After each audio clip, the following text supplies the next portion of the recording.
Si vous êtes fatigué à cause des autres, vous avez besoin de la labradorite. C'est la pierre des gens qui en donnent trop. La labradorite capte la lumière, mais surtout elle protège ceux qui la portent. Connue comme la pierre des thérapeutes, la labradorite bien plus qu'un simple minéral. Elle est une alliée, un miroir, une lumière intérieure. La labradorite tire son nom du Labrador, au Canada, où elle fut découverte au XVIIIe siècle. C'est une pierre issue des roches magmatiques appartenant à la famille des feldspaths, ce qui la rend unique. Ses reflets irisés bleu, vert, doré, violet, appelés labradorescence, à chaque mouvement, elle révèle un autre éclat, comme si elle contenait plusieurs dimensions en elle.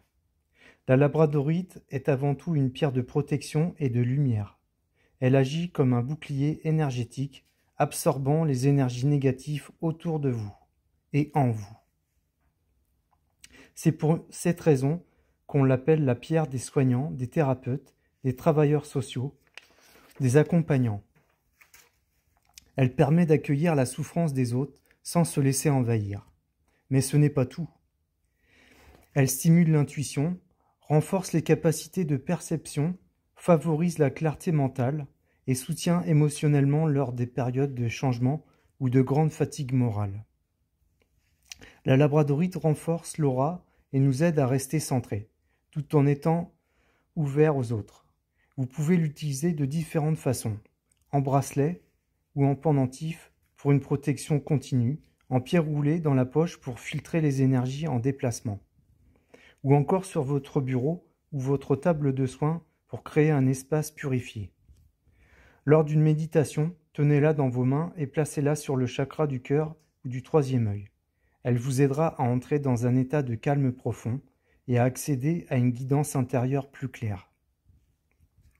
La labradorite est particulièrement recommandée pour les thérapeutes et énergéticiens, les personnes hypersensibles ou éponges émotionnelles, pour contrer le vampirisme énergétique face à des personnes demandeuses en intention et qui peuvent abuser de votre temps et de votre énergie.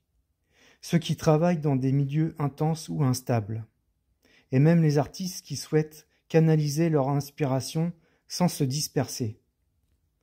Comme toute pierre qui absorbe beaucoup, la labradorite doit régulièrement être purifiée. Voici comment. Fumigation à la sauge blanche ou au palo santo. Eau distillée, surtout sans sel. Purification indirecte sur épaisseur de sel avec séparateur, mouchoir, papier fin, pour ne pas que le sel touche la labradorite. C'est la méthode la plus efficace et la plus profonde. Le rechargement se fera à la lumière du jour, au soleil, sur un amas de quartz, ou reiki, ou fleur de vie. La labradorite n'est pas une pierre de confort, c'est une pierre d'alignement. Elle nous protège sans nous fermer, elle nous éclaire sans nous aveugler, elle nous relie à nous-mêmes, aux autres et à ce qui est plus grand. La labradorite est très positive, de la bonne humeur, c'est la pierre de la bonne humeur, qui attire le positif, idéal pour les personnes solitaires ou timides. Si vous ressentez le besoin de vous recentrer, de vous reconnecter à votre intuition et de vous protéger tout en restant dans l'amour, alors cette pierre est faite pour vous. Retrouvez notre sélection de labradorite en bracelet, en collier, en pendentif, labradorite spécial thérapeute. Des blocs pour lieu de vie, cabinet de soins, sur notre boutique Bijoux Minéraux de Gaïa. Abonnez-vous pour découvrir d'autres pierres.